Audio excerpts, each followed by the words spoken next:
হরে কৃষ্ণ। রাধে রাধে দর্শক বন্ধুরা। পড়ে গিয়েছে বৈশাখ মাস, শুরু হয়ে গেছে নতুন বছর 1432। বৈশাখ মাসকে হিন্দু ক্যালেন্ডারের সবচেয়ে পবিত্র মাস হিসেবে বিবেচনা করা হয়, যাকে ধর্ম, দান এবং তপস্যার মাস বলে মনে করা হয়। সামনেই আসছে অমাবস্যা তিথি। সনাতন ধর্মে অমাবস্যা তিথির বিশেষ মাহাত্ম্য রয়েছে। এই তিথিটি পূর্বপুরুষদের উদ্দেশ্যে সমর্পিত। প্রতি মাসে একটি করে অমাবস্যা তিথি পড়ে। প্রতি মাসের অমাবস্যা তিথির পৃথক মাহাত্ম্য রয়েছে। বৈশাখ মাসের অমাবস্যা তিথিটি বৈশাখী অমাবস্যা নামে পরিচিত। এই তিথিতে পূর্বপুরুষদের উদ্দেশ্যে পিণ্ডদান, শ্রাদ্ধ ও তর্পণ করার রীতি প্রচলিত রয়েছে। প্রচলিত বিশ্বাস অনুযায়ী এর দ্বারা পূর্বপুরুষরা প্রসন্ন হন ও পরিবারের সদস্যদের আশীর্বাদ দেন। পাশাপাশি এই তিথিতে স্নানের দানের বিশেষ মাহাত্ম্য রয়েছে। দর্শক বন্ধুরা, আজকের এই ভিডিওটি খুবই গুরুত্বপূর্ণ হতে চলেছে, তাই আপনাদের কাছে অনুরোধ করব ভিডিওটি শেষ পর্যন্ত অবশ্যই দেখবেন। আজকের এই ভিডিওতে আমি আপনাদের পবিত্র বৈশাখী অমাবস্যা তিথি কবে পড়েছে, অমাবস্যা কখন শুরু কখন শেষ, ব্রতের উপবাস কবে রাখবেন এবং এই অমাবস্যা তিথির গুরুত্ব, এই পবিত্র তিথির মাহাত্ম্য ইত্যাদি বিভিন্ন গুরুত্বপূর্ণ তথ্য প্রদান করব। রাধে রাধে বন্ধুরা, আমি মিতাস ক্রিয়েশন চ্যানেলে আপনাদের স্বাগত জানাই।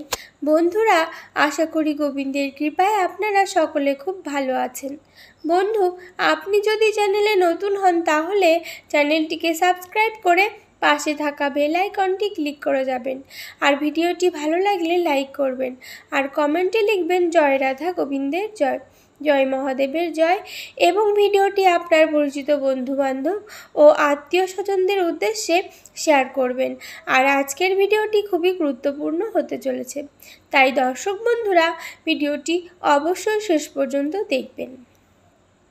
বৈশাখ মাসকে হিন্দু ক্যালেন্ডারের সবচেয়ে পবিত্র মাস হিসেবে বিবেচনা করা হয়, যাকে ধর্ম, দান এবং তপস্যার মাস বলে মনে করা হয়। সনাতন ধর্মে অমাবস্যা তিথির বিশেষ মাহাত্ম্য রয়েছে। এই তিথিটি পূর্বপুরুষদের উদ্দেশ্যে সমর্পিত। প্রতি মাসে একটি করে অমাবস্যা তিথি পড়ে। প্রতি মাসের অমাবস্যা তিথির পৃথক মাহাত্ম্য রয়েছে। বৈশাখ মাসের অমাবস্যা তিথিটি বৈশাখী অমাবস্যা নামে পরিচিত। এই তিথিতে পূর্বপুরুষদের উদ্দেশ্যে পিণ্ডদান, শ্রাদ্ধ ও তর্পণ করার রীতি প্রচলিত রয়েছে। প্রচলিত বিশ্বাস অনুযায়ী এর দ্বারা পূর্বপুরুষরা প্রসন্ন হন ও পরিবারের সদস্যদের আশীর্বাদ দেন। পাশাপাশি এই তিথিতে স্নান দানের বিশেষ মাহাত্ম্য রয়েছে। দর্শক বন্ধুরা, এবার আপনাদের জানিয়ে দেব পবিত্র অমাবস্যা সঠিক সময়সূচি ও দিনক্ষণ। বিশুদ্ধ সিদ্ধান্ত পঞ্জিকা মতে বৈশাখী অমাবস্যা তিথি শুরু ভারতীয় সময় 27 এপ্রিল রবিবার ভোর 4:51 এবং অমাবস্যা তিথি শেষ 28 এপ্রিল সোমবার মধ্যরাত 1:33। উদয় তিথি অনুযায়ী বৈশাখী অমাবস্যা পালন করতে হবে 27 এপ্রিল 2025 রবিবার। বৈশাখী অমাবস্যার নিশি পালন 27 এপ্রিল 2025 রবিবার। বৈশাখী অমাবস্যার ব্রত উপবাস 27 এপ্রিল 2025 রবিবার। বৈশাখী অমাবস্যার মাহাত্ম্য। শাস্ত্রমতে এই অমাবস্যা তিথিতে স্নান দানের পাশাপাশি পূর্বপুরুষদের উদ্দেশ্যে তর্পণ, পিণ্ডদান করা শুভ। এই তিথিতে তর্পণ ও পিণ্ডদান করলে পিতৃদোষ থেকে মুক্তি পাওয়া যায়, পাশাপাশি পূর্বপুরুষদের আশীর্বাদও পাওয়া যায়। অমাবস্যা তিথিতে পবিত্র নদীতে স্নানের পর দরিদ্র ও অসহায়দের অন্ন, অর্থ, বস্ত্র ও ভোজন দান করলে অক্ষয় পুণ্য অর্জন করা সম্ভব হয়, পাশাপাশি ধনধান্য লাভ করা যায়। দর্শক বন্ধুরা, আশা করি ভিডিওটি আপনাদের খুবই উপকারে আসবে।